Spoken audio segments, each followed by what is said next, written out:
Hello guys, welcome back to our channel science tracker. Guys ये class 11 chapter 4 का next part है जिसमें हम ये पैराग्राफ कंप्लीट करेंगे। सो इसमें जो हमारा फर्स्ट पैराग्राफ है इसमें बताया गया है लिपिड के बारे में। मैंने यहाँ पर लिपिड के बारे में 3 पार्ट्स में डिवाइड किया है और आपको बहुत ही आसानी से समझाने की कोशिश की है। आई होप आपको समझ में आएगा। सो इसके लिए पढ़ना पड़ेगा। पढ़ते हैं। Lipids are generally water insoluble. कैसे होते हैं ये? पानी में इनसॉल्युबल होते हैं। They could be simple fatty acid. Lipid कैसे हो सकते हैं? सिंपल फैटी एसिड हो सकते हैं। अब fatty acid has a carboxyl group attached to an R group. और फैटी एसिड कौन होते हैं? फैटी एसिड वो होते हैं जिसमें एक आर ग्रुप कार्बोक्सिल ग्रुप से अटैच होता है।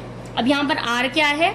देखो, R group could be a methyl, ethyl और a higher number of CH2 group. R यहाँ पर कुछ भी हो सकता है, depend on carbon numbering. Okay, अब यहाँ पर एक से लेकर 19 तक कितने भी कार्बन हो सकते हैं। एग्जाम्पल बेसिस पर देखें तो पामिटिक एसिड में कितने कार्बन होते हैं? 16 कार्बन, इंक्लूडिंग कार्बोक्सिल कार्बन। इसमें कार्बोक्सिल कार्बन भी अटैच होता है। अगर हम कार्बोक्सिल कार्बन को हटाएंगे तो कितने कार्बन हो गए? 15 कार्बन। सो ये इस टाइप से भी एग्जाम में पूछ सकता है। एराकिडोनिक एसिड 20 कार्बन होते हैं इसमें, included carboxyl carbon. Okay, fatty acid could be saturated without double bond और अनसैचुरेटेड विद डबल बॉन्ड और ट्रिपल बॉन्ड। देखो, फैटी एसिड कैसे हो सकते हैं? सैचुरेटेड और अनसैचुरेटेड। एक पार्ट में उसने किसके बारे में बताया? फैटी एसिड के स्ट्रक्चर के बारे में, कैसा होता है। एक पार्ट में बताया फैटी एसिड सैचुरेटेड भी हो सकते हैं और अनसैचुरेटेड भी हो सकते हैं। अब इन दोनों का मतलब क्या होता है? सैचुरेटेड का मतलब होता है गाइस कि इसको अब हम ब्रेक करके कुछ और नहीं बना सकते। जैसे लाइक एज हमने शुगर में सैचुरेटेड मतलब हमने वाटर में, नॉट इन शुगर, वाटर में हमने इतनी शुगर ऐड कर दी, इतनी चाशनी बना ली कि अब अगर हम इसमें और ज्यादा शुगर ऐड करेंगे तो कुछ भी नहीं बनेगा। अनसैचुरेटेड मतलब अभी इसमें डबल बॉन्ड है, बॉन्ड ब्रेक किया जा सकता है। ट्रिपल बॉन्ड है, ये भी बॉन्ड ब्रेक किया जा सकता है, ये भी बॉन्ड ब्रेक किया जा सकता है।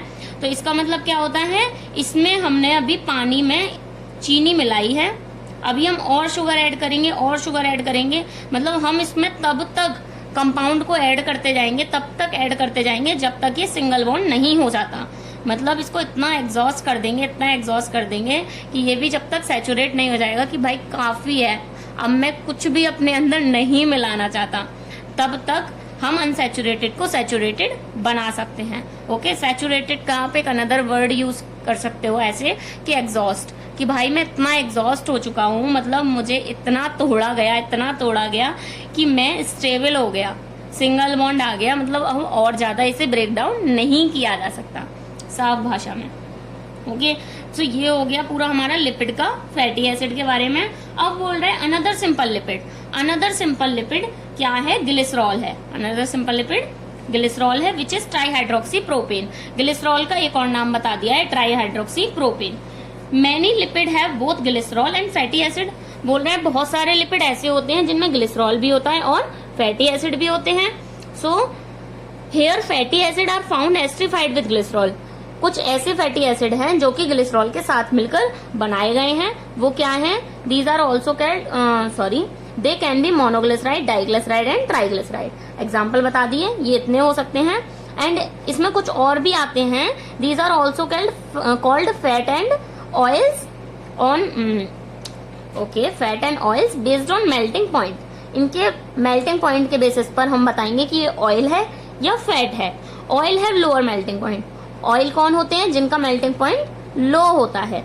एंड ऐसे ऑयल भी होते हैं जिनका टेम्परेचर कितना भी कम कर दो फिर भी वो ऑयल ही रहते हैं। लाइक आपने अपने घर में मस्टर्ड ऑयल देखा होगा, सर में लगाने वाला तेल देखा होगा, तो वो ऐसे होते हैं कि उनका जो ठंड होती है, कितनी भी विंटर आ जाए, उनका मेल्टिंग पॉइंट सेम ही होता है, वो लिक्विड ही होते हैं। बट कोकोनट ऑयल देखा होगा, कोकोनट ऑयल कैसा होता है? जैसे ही ठंड आती है, टेम्परेचर डाउन होता है, वो सॉलिड फॉर्म में हो जाता है। ठीक है, आगे बोल रहा है some lipids have phosphorus and a phosphorylated organic compound. देखो, हमने 2 पार्ट्स में लिपिड को डिवाइड कर दिया था। मैंने आपको बताया था कि हम 3 पार्ट्स में इसको लर्न करेंगे। सो आपको फर्स्ट लर्न करना है यहाँ तक सैचुरेटेड अनसैचुरेटेड तक। ठीक है, उसके बाद आपको याद करना है यहाँ से अनदर सिंपल लिपिड से। ठीक है, सो उसने ये कहाँ पर खत्म कर दिया? यहाँ पर। ओके अब उसके बाद थर्ड वाला बोल रहा है आपका थर्ड पार्ट, यहाँ से आपको याद करना है। सम लिपिड है phosphorus and a phosphorylated compound. Some lipid में क्या होता है, कुछ लिपिड में फॉस्फोरस होता है या फिर फॉस्फोरस से रिलेटेड कंपाउंड होते हैं। और फॉस्फोरस से रिलेटेड कंपाउंड मतलब फॉस्फोराइलेटेड ऑर्गेनिक कंपाउंड। इसमें ऑर्गेनिक कंपाउंड मतलब कार्बन से कार्बन कंपाउंड एडेड है। वन एग्जाम्पल, कुछ एग्जाम्पल ले लेते हैं। दीज आर फॉस्फोलिपिड्स, इनका जो नाम होता है वो तो फॉस्फोलिपिड हो गया। They are found in cell membrane, ये किसमें मिलते हैं, सेल मेम्ब्रेन में मिलते हैं।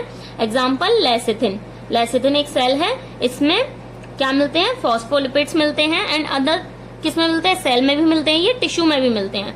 कौन से टिश्यू में मिलते हैं, न्यूरल टिश्यू में।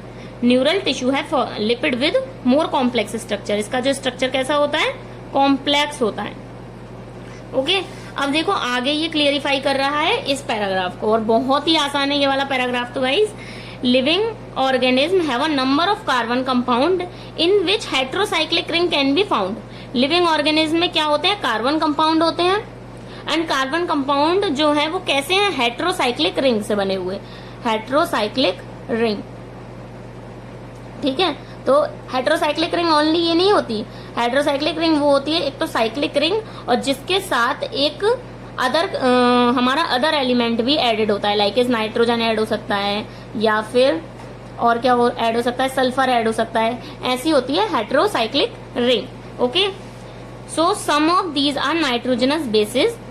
क्या होता है हेट्रोसाइक्लिक रिंग में, अब कुछ बता रहा है, इनमें से कुछ नाइट्रोजनस बेस होते हैं। नाइट्रोजनस बेस के एग्जांपल दे रखे हैं, adenine, guanine, cytosine, uracil, thymine.